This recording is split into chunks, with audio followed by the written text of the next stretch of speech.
નમસ્કાર વિદ્યાર્થી મિત્રો, એજ્યુટેકનો ચેનલમાં આપનું સ્વાગત છે। તારીખ 4/4/2024 વાર ગુરુવારને દિવસે ધોરણ 5 વિષય ગુજરાતીનું જે વાર્ષિક પરીક્ષાનું પેપર લેવામાં આવેલ છે તે પેપરનું આજે આપણે સોલ્યુશન કરીશું।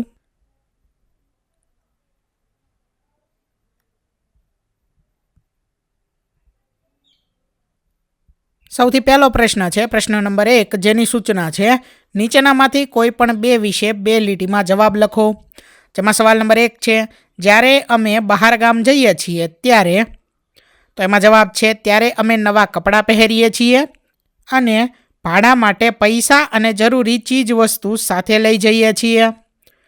ત્યાર પછી બીજું, જ્યારે બેસતું વર્ષ હોય ત્યારે, તો ત્યારે અમે નવા કપડાં પહેરીએ છીએ।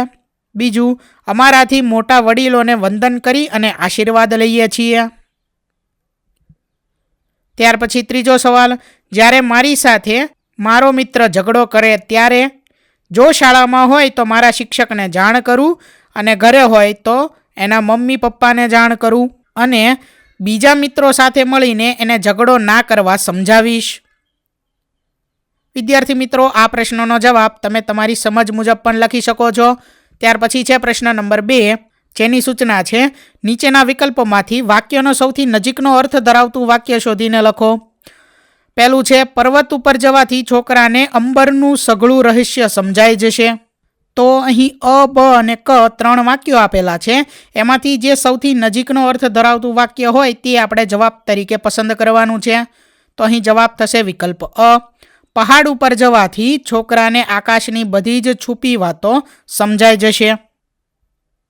ત્યાર પછી સવાલ નંબર 2, અખિયો કી ડિબિયા ભર દે રે નીંદિયા, તો એમાં જવાબ આવશે અ, ઓ ઊંઘ મારી આંખોની દાબડીમાં ભરાઈ જા। ત્યાર પછી ત્રીજો સવાલ, રોતા છો રોનારા રોતા અમે ન રહેનારા, તો એમાં જવાબ આવશે બ, રોવાવાળા ભલે રોતા રહે અમે રોતા રહેવાવાળા નથી। ત્યાર પછી સવાલ નંબર 4, અનુજ લક્ષ્મણ થાકતો જ નથી, એને વિશ્રામની જરૂર પડતી નથી, તો એમાં જવાબ છે વિકલ્પ ક, નાનો ભાઈ લક્ષ્મણ થાકતો નથી માટે તેને આરામની જરૂર નથી પડતી। ત્યાર પછી 5મું, ગાદલું પડ્યું છે આ પહોળા પલંગમાં બિલ્લીને સુવા દઈશ, તો એમાં જવાબ આવશે વિકલ્પ અ, હું આ પહોળા પલંગવાળા ગાદલામાં બિલાડીને સુવા દઈશ। ત્યાર પછી છે પ્રશ્ન નંબર 3, જેની સૂચના છે નીચે આપેલા પ્રશ્નોના જવાબ ટૂંકમાં લખો। જેમાં સવાલ નંબર 1 છે, ચંદ્ર રોજ દૂરના પર્વત પર શા માટે જાય છે, તો એનો જવાબ છે ચંદ્ર રોજ દૂરના પર્વત પર આરામ કરવા જાય છે।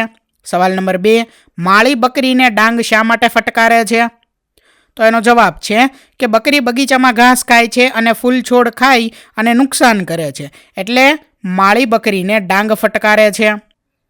ત્યાર પછી સવાલ નંબર 3, તમે દિગ્વિજયને કઈ સજા કરો, તો એનો જવાબ છે હું હોય તો દિગ્વિજયને જેલમાં પૂરી દઉં।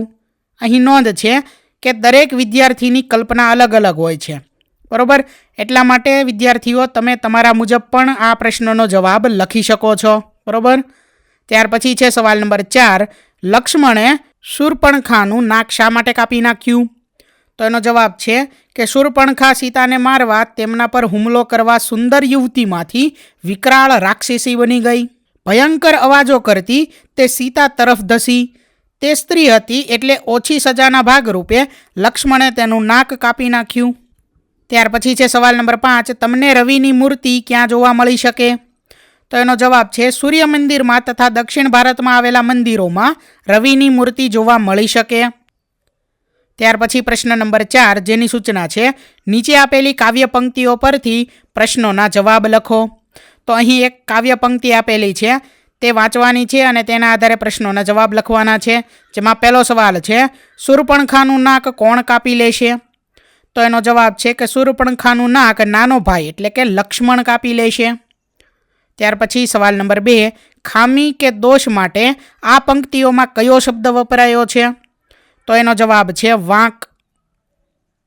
ત્યાર પછી બીજી કાવ્ય પંક્તિ અહીં આપેલી છે, જેમાં સવાલ આપેલો છે સવાલ નંબર 3, આ કાવ્ય પંક્તિમાં કવિએ વાદળ વિશે શી કલ્પના કરી છે, તો એનો જવાબ છે કે વાદળને ભાલુ એટલે કે રીંછ કહ્યા છે। ત્યાર પછી સવાલ નંબર 4, કવિને સપનામાં ચાંદા સાથે શું કરવાની ઈચ્છા છે? તો એનો જવાબ છે કે કવિને રાતભર ચાંદા સાથે રમવાની ઈચ્છા છે. ત્યાર પછી ત્રીજી કાવ્ય પંક્તિ અહીં આપેલી છે. એના આધારે આપણે સવાલ નંબર 5નો જવાબ આપવાનો છે. તો સવાલ નંબર 5 છે, ચીડિયાએ અહીં ચોર કોને કહ્યા છે?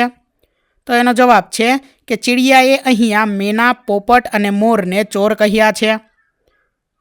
ત્યાર પછી પ્રશ્ન નંબર 5 સૂચના મુજબ કરો. તો અહીં સૂચના છે, કૌંસમાં આપેલા સંયોજકો વડે ખાલી જગ્યા પૂરો. જેમાં પહેલું છે, હું તમારી સાથે આવીશ, ખાલી જગ્યા એક શરત છે. તો અહીં કૌંસમાં 3 શબ્દો આપેલા છે, અને પણ, તેથી. તો એમાં જવાબ આવશે પણ. એટલે આપણું વાક્ય બને, હું તમારી સાથે આવીશ પણ એક શરત છે. ત્યાર પછી બીજું, તે ખૂબ મહેનત કરે છે, ખાલી જગ્યા બધાને પ્રિય છે. તો અહીં કૌંસમાં 3 શબ્દો છે, પણ, છતાં, તેથી. તો આમાં જવાબ થશે છતાં. એટલે આપણું વાક્ય બને, તે ખૂબ મહેનત કરે છે, છતાં બધાને પ્રિય છે. ત્યાર પછી પ્રશ્ન 5બ, નીચે આપેલા વાક્યોને કૌંસમાં આપેલ પ્રકારના આધારે ઓળખાવો. તો અહીં કૌંસમાં શબ્દો આપેલા છે, ઉદ્ગાર, પ્રશ્નાર્થ અને વિધાન. જેમાં પહેલું વાક્ય અહીં છે, તમે મારા ઘેરે આવશો ને? તો આ કેવું થશે? પ્રશ્નાર્થ વાક્ય થશે. ત્યાર પછી બીજું, તે મારો સાચો દોસ્ત છે. તો આ વિધાન વાક્ય છે. ત્યાર પછી ત્રીજું છે, આહા શું સ્વાદ છે. તો આ કેવું થશે? ઉદ્ગાર વાક્ય થશે. બરોબર.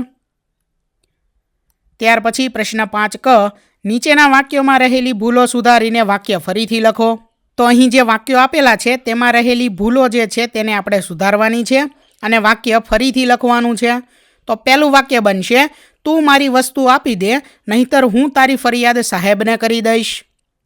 એવી જ રીતે બીજું વાક્ય બનશે, કંપાસ જોતો ખરો, પેન્સિલ તેમાં જ હતી. ત્યાર પછી ત્રીજું વાક્ય છે, અરે વાહ શું સ્વાદ છે. ત્યાર પછી પ્રશ્ન 5ડ, જેની સૂચના છે, નીચે આપેલા સંવાદને તમારી કલ્પના કે અનુમાનને આધારે સામે પૂર્ણ કરો.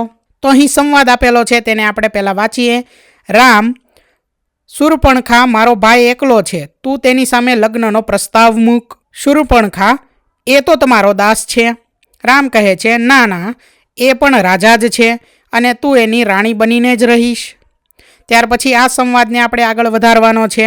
તો શૂર્પણખા કહે છે, ના, મારે સેવક સાથે નહીં, તમારી સાથે લગ્ન કરવા છે.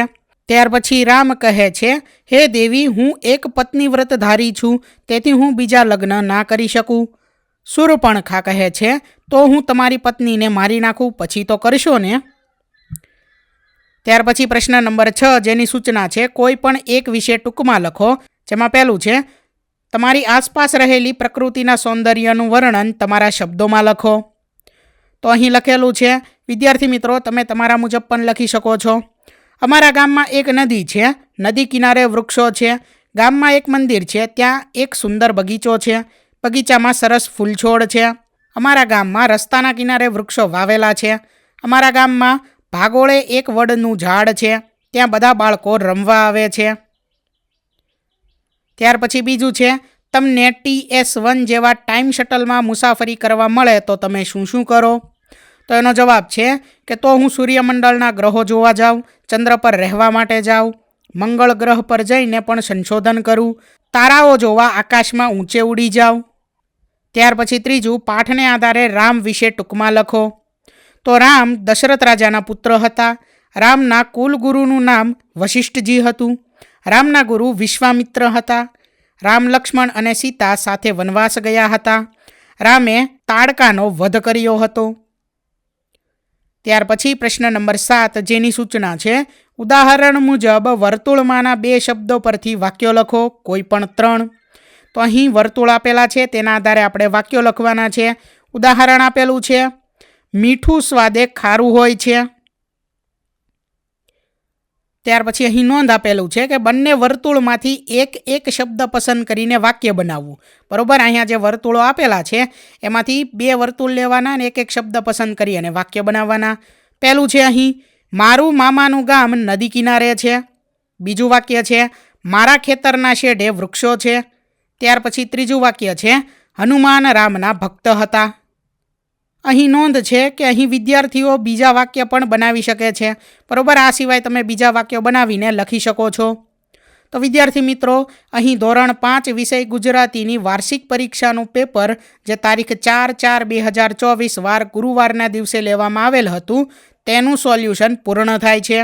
થેન્ક યુ દોસ્તો.